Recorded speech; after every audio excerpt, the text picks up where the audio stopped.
হে আল্লাহ, তুমি মহিলা বাসের মা বোনদের হেফাজত করো। পাইলটকে সঠিক টাইমে সঠিক গিয়ার দেওয়ার তৌফিক দিও আল্লাহ। সামনে বিপদ দেখলে যাতে সাথে সাথে ব্রেক করতে পারে। সবচেয়ে বড় কথা আল্লাহ, ডাইনে বামে যাওয়ার আগে ইন্ডিকেটর দেওয়ার তৌফিক দিয়ে দিও আল্লাহ। আমিন।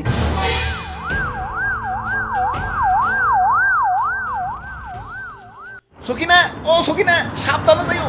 নাই নাই জায়গা মতো খারিয়া থাকো। আমি দেখি অন্য বাসে আইতাছি। হালার কি দিনকাল পড়লো, বউয়ের সাথে একসাথে জার্নি করবো, তা বাসের কন্ট্রাক্টর আপায় আমারে নিলই না। আমারে দেখে কি লুচ্চা মনে হয়?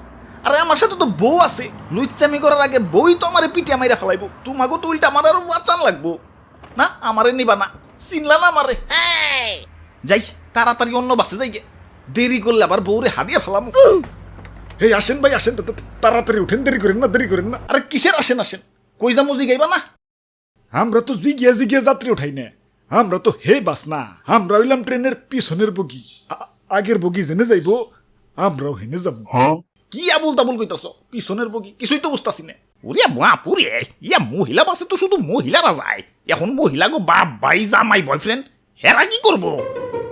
অন্য বাসে গেলে তো হেরা আউরা বাস, হেরা যাইব হেগো মতো। ধরো অনেকে তো বইয়ের হটস্পট দিয়ে নেট চালায়। এখন আলাদা আলাদা বাসে গেলে দূরত্বের কারণে তো কানেকশন কাইতে যাইব। তাই আমরা একটা নতুন সার্ভিস চালু করছি, ইয়া মহিলা বাসের পিছু সার্ভিস। আমরা এক্স্যাক্টলি মহিলা বাসের পিছন পিছন যাই, যাতে তোমার পুকি সবসময় তোমার চোখের সামনে থাকে আর ওয়াইফাই কানেকশনও না কাটে। আইডিয়াটা সুন্দর না কন? হা হা, চালু চালু, ওয়াইফাই এর কানেকশন কেটে গেল।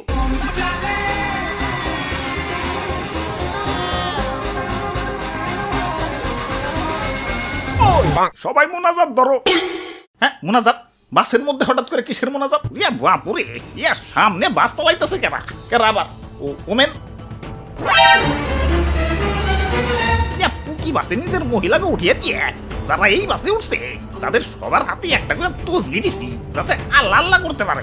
ইয়া ওমন তো চাই না, কারণ পাইলট তো মহিলা। হে আল্লাহ, তুমি মহিলা বাসের মা বোনদের হেফাজত করো। পাইলটকে সঠিক টাইমে সঠিক গিয়ার দেওয়ার তৌফিক দিও আল্লাহ। সামনে বিপদ দেখলে যাতে সাথে সাথে ব্রেক করতে পারে। সবচেয়ে বড় কথা আল্লাহ, ডাইনে বামে যাওয়ার আগে ইন্ডিকেটর দেওয়ার তৌফিক দিয়ে দিও আল্লাহ। আমিন।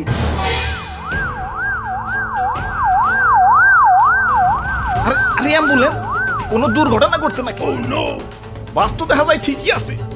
ইয়া বাপুরে, আমরা যেমন পুকি বাসের পিছন পিছন যাই, এই অ্যাম্বুলেন্সও পুকি বাসের পিছন পিছন যায়। কখন কোন পথচারীদের লাগিয়ে দেয়, ভাই অ্যাম্বুলেন্স সাথেই থাকে।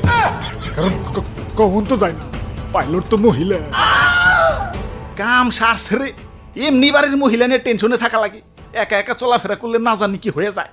এখন এমন বাস চালু হয়েছে, টেনশন তো ডাবল হয়ে গেল। হবাই, কখন তো যায় না, পাইলট তো মহিলা। ওই তোমার তো ডাবল হইছে, আমার তো 8 গুণ হইছে। 8 গুণ কেন? তোমার তো এক বউতে টেনশন ডাবল, আমার তো 4 বউ ওই বাসের মধ্যে। টেনশন 4 দুগুণে কত? তবে একদিকে ভালো হয়েছে, পথচারীরা একটু সব বইছে। আগে তো জেনে হেন থেকে রাস্তা পার হইতো, ওভার ব্রিজে ওঠা তো দূরের কথা, জেব্রা ক্রসিং এ মানতো না। এখন রাস্তায় পুকি বাস নামছে আর সব সোজা, যত্রতত্র রাস্তা পারাপার তো দূরের কথা। রেড সিগন্যালের পরও জেব্রা ক্রসিংটা পার হওয়ার আগে ডাইনে বামে কমসে কম 150 বার তাকা, যে কোথাও কোনো পুকি বাস আছে নাকি। কোন তো যায় না, পাইলট তো মহিলা। ওই ড্রাইভার সাহেব, বাসটা একটু মহিলা বাসের পাশাপাশি নেন না, আমার বউগিলার একটু দেখতে মন চাচ্ছে।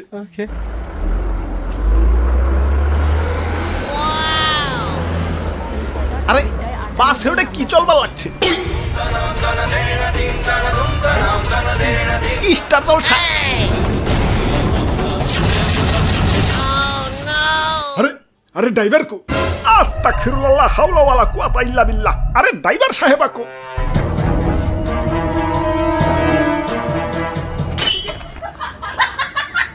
আরে ডিস্টার্ব করো না, দেখো না আমার পছন্দের সিরিয়াল চালু হইছে।